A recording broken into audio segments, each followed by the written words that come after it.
Hey everybody, what's up? It's your girl Ashley, me and you forever. Today is 11-week update pregnancy blog. So stay tuned and we have lots to talk about. I'll see you in a minute.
So what's up everybody? How y'all doing? How was your holiday?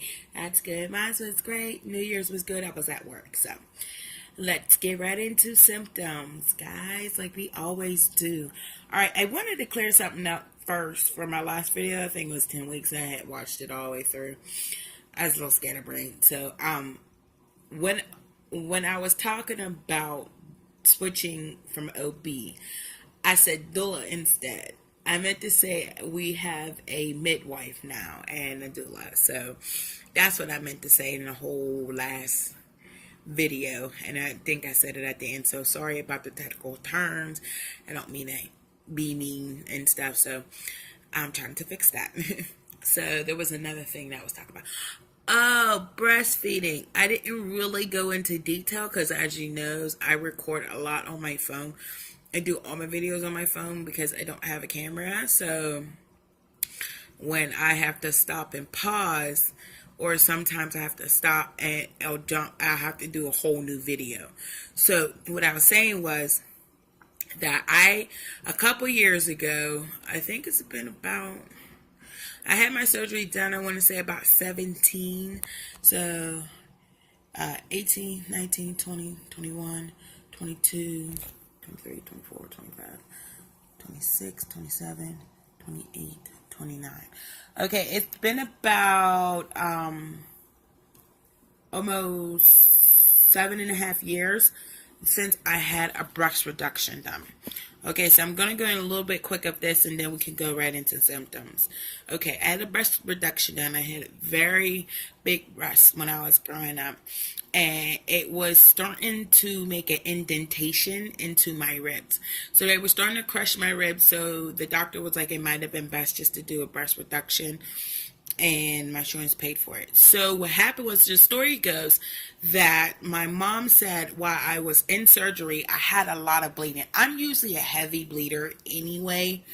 I can scrape my knee and there's just blood everywhere, or get a cut on my hand and I bleed very heavy. That he said that either A, it was a blood clot inside my breast tissue, was in my milk ducts, or he couldn't control the bleeding. So one of the two, I can't remember. So they might have took out my milk ducts. So I didn't never get an opportunity to breastfeed. But when I was talking about, the doctor said, well, have you ever tried to latch on the baby and see if that will make it come down? And I said, no, I never knew that you had to at least try to latch on your child another way, and milk might come out. I never had leakage or anything like that. I just always had, never really ever had sore tenderness of breast because it never happened except for this pregnancy, but the doctor said that can change. So she was just going to look into it, the midwife, and actually do some more research and see what's going on. That actually have an appointment on the 17th, and I see her. And so we're just going to see what she finds out the information. If it got taken out, if it didn't, then I could actually breastfeed this time. So this might sound crazy. It's my last baby, so we're trying to do, like, I guess, all the things that we didn't really get to do with me, my husband, with our other children. Now, try something different and see. So, we'll just see where it goes from there. Okay, so let's get into symptoms. As you know, hold on. Let me just get my brain together for a quick second.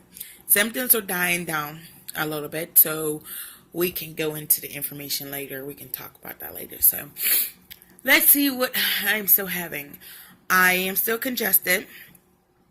My nose is much bigger. I have acne. I keep saying acne is because I stopped getting acne until I was like 17. I stopped getting acne, and I really didn't flare up with my other 2 pregnancies. This is my only pregnancy that flares up, and I think it's because of my husband DNA. I don't know why I feel that way. I just do. So it just happens like that. The insomnia is still there. When I say insomnia, so my husband, I'm going to say this again, this is his symptoms that I notice that he does on a daily basis. Like I say all the time, my husband cannot go to sleep until he's dog tired. I can be downstairs, literally, and I'm going to keep re-saying this over and over again, and be dog tired, and I come up here and ready to go to sleep. It depends on me getting rest and what time I get up. My day usually starts at 6 o'clock in the morning until maybe 11:45. Even if I take a nap, like I took a nap today, I know I'm going to be up till like 2:30 in the morning. I can't go back. I can't fall asleep. So that's usually not like me. I'm usually a real good sleeper, and my whole sleeping schedule is just off. Okay, so let's see. That's one of my symptoms. So we talked about, scatterbrain. We talked about insomnia. I'm going to keep saying it, acne, and me congested. So those are my symptoms. Food now, I'm going back to wanting every single thing. I think it's more through the day. I don't know how I got glitter on my head. Okay. I think it's more through the day that I want to eat. No, sorry, more through the night that I want to eat. And this glitter is still on my head. Sorry. Okay. So, in the morning time, I don't get hungry. I can sit up and drink a cup of coffee and be good until, this might sound bad to say, till 2 o'clock. I think it's more because of me. Like I said, that I was a gastric bypass patient. I'm actually in July 3rd, I'll be 18 months out. So I still have those cravings. I'm very, very fresh. I do try to make sure I do eat something like cheeses or lunch meat until I sit down and eat something, because it's not good for me to do that, because I do need to have something in my system, definitely for the baby. So that could be the reason why. Or I just, pregnancy, everything looks disgusting, or it could be I just want to demolish a building. So one or the other, it never fails. But I do feel like my pouch, for people who don't know, I had they call it a Roux-en-Y. I had a bypass done where they reconnect your intestines. They take the top part of your stomach and, make a little pouch and then rewire the intestines. So that little pouch is like this. Hold on. There you go. It's like this at first. I'd say it's right by here. Okay, and you only can get a certain amount of food into this little hole. It's like a little funnel. At first you can fill it. After your surgery, you can fill a little funnel. Then after a while, you can't. And that's how much food you can get inside there. But when you're pregnant, it opens up a little bit more right about here. I can be off, but this is the farthest that I can go. Now, I still have restriction. Like today, I know that I have a dairy disorder from the surgery. Now, I can still eat cheeses. That's fine. But what I'm saying is milk, I cannot digest. I try to eat a bowl of cereal because I really wanted the cereal, and I end up getting dumping syndrome. There we go. So, some dumping syndrome is still up for people. Some is having BMs. So, TMI, if y'all don't like it, I'm sorry. You can watch other videos. But I'm going into a little bit detail to tell you because this is what I go through for pregnancy. So, yeah. Okay, so nausea. I haven't had nausea.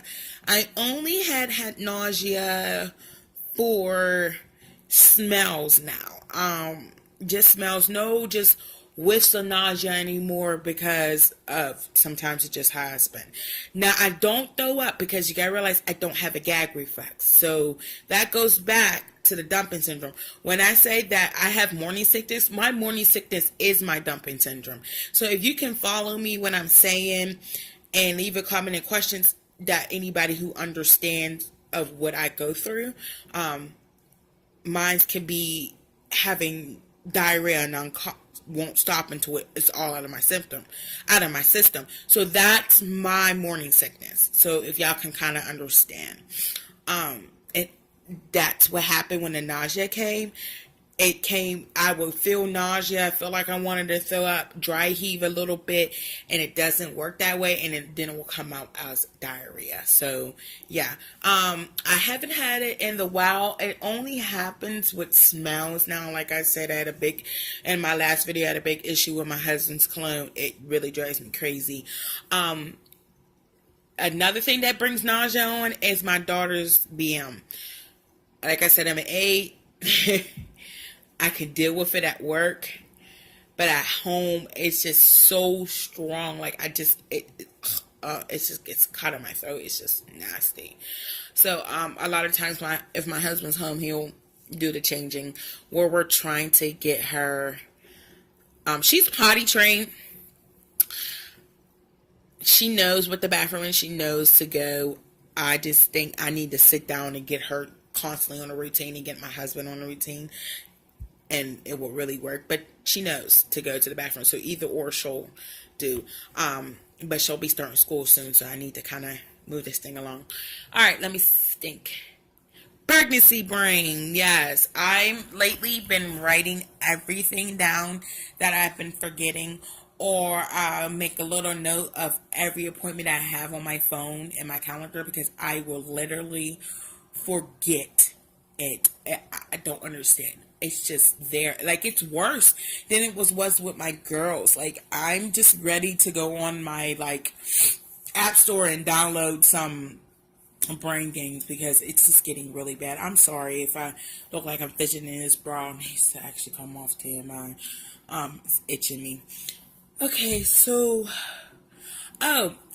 this is another sign I'm kind of glad everything is going great. I've been having a little water retention, people. And we've been starting to see it in my feet. Like I said, I'm an 8, so when I'm on my feet for a very long time, it flares up. So sometimes it just happens. It's just there. I really can't do anything about it, but just try to, deal with it the best that I can. Let's see. What else? I'm trying to think before we move on to something else. Sciatica. The sciatica is flaring up. It's getting worse now. And it's a 2-in-1 symptom for me. Because of the baby in the uterus moving up, now it's pushing everything out. And I think it's just flaring up the sciatica because I can feel, I don't know, ladies, if this is your first time being pregnant, okay, I call it feels like somebody's pulling on your private area. It's like a tugging and a pulling. That's more of the uterus moving up into your stomach. So yeah, That's what happened. So it's everything's pushing on that nerve.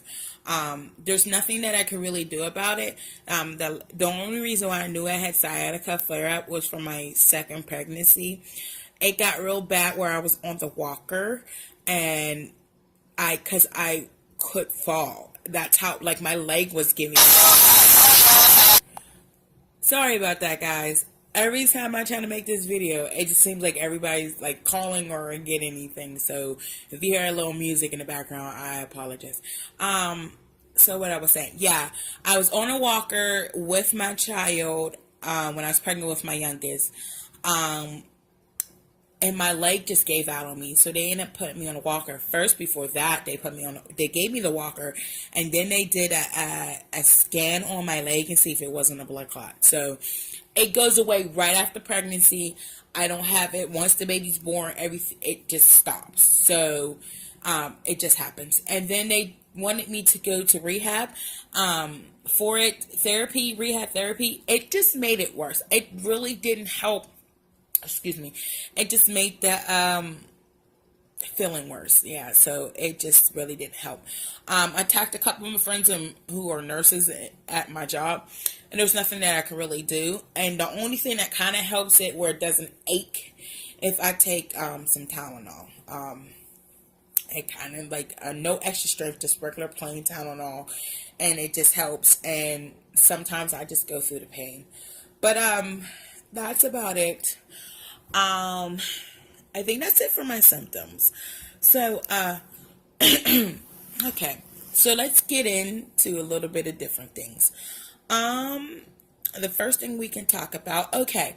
So I meant to tell y'all they changed my due date. The reason why they changed my due date is because it was off. So I had talked about that in my last video because I remember saying that they tried to find a baby's heartbeat and they couldn't. But they did. The baby's fine. I am probably going to upload a picture up here or over here of the baby, of a sonogram picture. So last week would have made me, they said I would have been 10 weeks. No, sorry, I would have been turning 10 weeks last week. So, yeah, when I had made that video. This week came up, I should have been 12 weeks, but I'm actually 11 weeks this week. So they kind of had to get that together and fix it all up. And they did. Baby's growing fine. Everything's good. So what happened was that at 12 weeks, you have to get your scan done. So I had to get the supporting scan done for your first trimester. So I got it done. Oh, sorry. I'm having a little cramp. I was supposed to get that done on the 3rd today, but they moved it to the 12th. So I won't get it done till next week. But they also had to give me a scan last week so they could hear the baby heart tone because they couldn't find the baby's heart tones. So they gave me a scan. Everything was fine. There's only one baby in there. Everything's good. I'm just growing. My belly is just growing. They just want to chop it up of just, this is my 3rd pregnancy. My belly is just growing bigger. I had told y'all, I thought there might have been 2 in there because they weren't in my family. But anyway, everything's fine. I actually it gave me 3 due dates. Okay. It was either going to be the 18th of July, the 23rd of July, or the 27th. So the lady had to call back because she kind of messed up. Well, she didn't mess up. She had got the wrong information. Excuse me, that's a better term. So she looked on it. It actually am the 23rd of July. And the crazy thing is, my oldest daughter's first due date was that. So yeah, she was born 11. So she was born on the 11th, 2 week early. Excuse me, let me drink some water. I'm sorry. So my mouth was water and dry. But everything is fine. Baby's doing great. Baby's growing the right way. Everything's good. I'm just really glad my excuse me, I'm so sorry. Midwife fight for me and gave me that and made me reassured of it. So we were really, really, really good. Trying to get a ultrasound done when they were packed was hard. I had to go see what you call it? I had to go to a CT tech to get it done. a CT scan tech. And that was hard. It was like a big ring of fire. Even a nurse in me was like, yeah, it's a big ring of circle. So that was kind of hard. Oh, excuse me. I'm just burping. Okay, so let me try to see. That's it on that part. Yeah, next week I have 2 scans. I have to go see, I have to get that scan done for, I have some blood work I gotta get done. I haven't got it done. I have to get it done. I have to go see about getting the first trimester scan done. And then I have to see, the geneticist because of the surgery. So once I see those 2 doctors, it's good. I have my midwife appointment on the 17th. Everything's going great. My emotions, I feel good. I'm starting to come out of just feeling sad or happy or sad or sad. You know what I mean? Just I'm coming out of that, so that's good. Oh, I had to break down and buy something today, guys. In this corner up here, I had to break down and buy some maternity clothes because Mama could not fit her pants anymore. I had to get extra large maternity pants. And I got to say, from my first pregnancy, there were some ugly styles out here. Now they're making them nice, beautiful, and gorgeous. So girls, go out there and shop. Just buy what you need to buy. And I say rack up on a good pair of pants about 4 because you can keep rewashing them. My tip is just hang them up. Don't put them in the dryer. If you go to like a Burlington, and just hang up your shirts and buy you a couple shirts and you're good to go. I got some cute, very cute stuff. I think it looks good on me. My husband loved it. I can tell you because when I was pregnant with my first one, it was some ugly looking maternity clothes out there. Okay. It's much better. So I will, like I said, upload a picture up here or over here in the corner of the maternity clothes. As you know, guys, I leave all the baby growing information because everybody does it. You can find all good details that specifically talk about how your baby is growing on other videos. But at the end of this video, I will put the picture of what your baby looks like and also the information of your baby, and I will try to put the website. That's what I did at the end. When I put the end, I put the website or where I found the information. So this is the end of the video. I hope you enjoyed my blog. This is me and you forever. If you have any questions and comments, please leave them at the bottom of the screen. And if I forget something, I'll talk it in the next video. So guys, I'll see you next week. And when I turn 12 weeks, and I just want to say, oh, one thing before I go. I turn, on Sunday, I turn my days of between 11 and 12. Because of my calendar, I had to change the date. And I changed on Sunday now. So, okay. But I will talk to y'all later, and y'all have a good evening and have a great day, a great tomorrow. Bye.